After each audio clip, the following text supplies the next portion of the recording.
پناہ مانگتا ہوں میں اللہ کی شیطان مردود سے۔ شروع اللہ کا نام لے کر جو بڑا مہربان نہایت رحم والا ہے۔ مومنو، اگر تم میری راہ میں لڑنے اور میری خوشنودی طلب کرنے کے لیے مکے سے نکلے ہو تو میرے اور اپنے دشمنوں کو دوست نہ بناؤ۔ تم تو ان کو دوستی کے پیغام بھیجتے ہو اور وہ دین حق سے جو تمہارے پاس آیا ہے منکر ہیں، اور اس وجہ سے کہ تم اپنے پروردگار یعنی اللہ تعالیٰ پر ایمان لائے ہو، پیغمبر صلی اللہ علیہ وآلہ وسلم کو اور تم کو جلا وطن کرتے ہیں۔ تم ان کی طرف پوشیدہ دوستی کے پیغام بھیجتے ہو، اور جو کچھ تم مخفی طور پر اور جو علل اعلان کرتے ہو وہ مجھے معلوم ہے، اور جو کوئی تم میں سے ایسا کرے گا وہ سیدھے رستے سے بھٹک گیا۔ اگر یہ کافر تم پر قدرت پالیں تو تمہارے دشمن ہو جائیں، اور ایذا کے لیے تم پر ہاتھ بھی چلائیں اور زبانیں بھی، اور یہ چاہتے ہیں کہ تم کسی طرح کافر ہو جاؤ۔ قیامت کے دن نہ تمہارے رشتے ناتے کام آئیں گے اور نہ اولاد۔ اس روز وہی تم میں فیصلہ کرے گا، اور جو کچھ تم کرتے ہو اللہ اس کو دیکھتا ہے۔ مسلمانوں، تمہیں ابراہیم اور ان کے رفقا کی نیک سیرت کو اپنانا ضروری ہے۔ جب انہوں نے اپنی قوم کے لوگوں سے کہا کہ ہم تم سے اور ان بتوں سے جن کو تم اللہ کے سوا پوجتے ہو بے تعلق ہیں، ہم تمہارے معبودوں کے کبھی قائل نہیں ہو سکتے، اور جب تک تم ایک اللہ پر ایمان نہ لاؤ ہم میں تم میں ہمیشہ کھلم کھلا عداوت اور دشمنی رہے گی۔ ہاں، ابراہیم نے اپنے باپ سے یہ ضرور کہا تھا کہ میں آپ کے لیے مغفرت مانگوں گا، اور میں اللہ کے سامنے آپ کے بارے میں کسی چیز کا کچھ اختیار نہیں رکھتا۔ اے ہمارے پروردگار، تجھی پر ہمارا بھروسہ ہے اور تیری ہی طرف ہم رجوع کرتے ہیں، اور تیرے ہی حضور میں ہمیں لوٹ کر آنا ہے۔ اے ہمارے پروردگار، ہم کو کافروں کے ذریعے فتنے میں نہ ڈالنا، اور اے ہمارے پروردگار ہمیں معاف فرما، بے شک تو غالب ہے، حکمت والا ہے۔ تم مسلمانوں کو یعنی جو کوئی اللہ کے سامنے جانے اور روز آخرت کے آنے کی امید رکھتا ہو اسے ان لوگوں کی نیک سیرت اپنانی چاہیے، اور جو روگردانی کرے تو اللہ بھی بے نیاز ہے، لائق حمد و ثنا ہے۔ عجب نہیں کہ اللہ تم میں اور ان لوگوں میں جن سے تم دشمنی رکھتے ہو دوستی پیدا کر دے،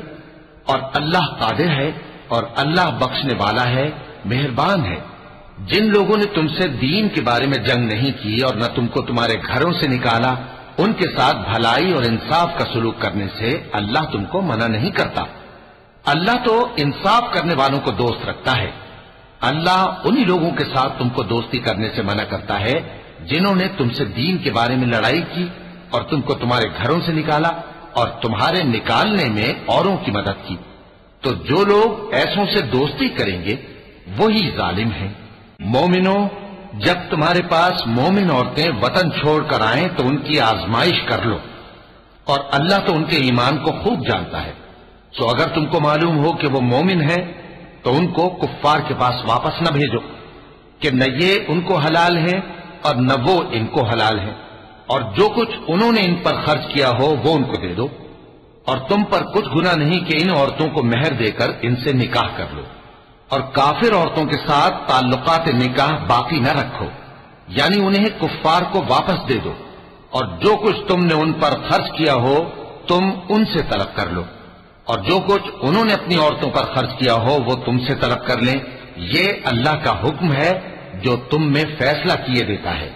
اور اللہ جاننے والا ہے، حکمت والا ہے۔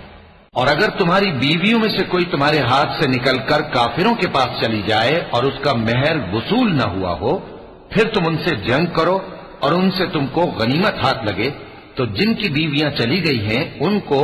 اس مال میں سے اتنا دے دو جتنا انہوں نے خرچ کیا تھا، اور اللہ سے جس پر تم ایمان لائے ہو ڈرتے رہو۔ اے پیغمبر صلی اللہ علیہ وآلہ وسلم،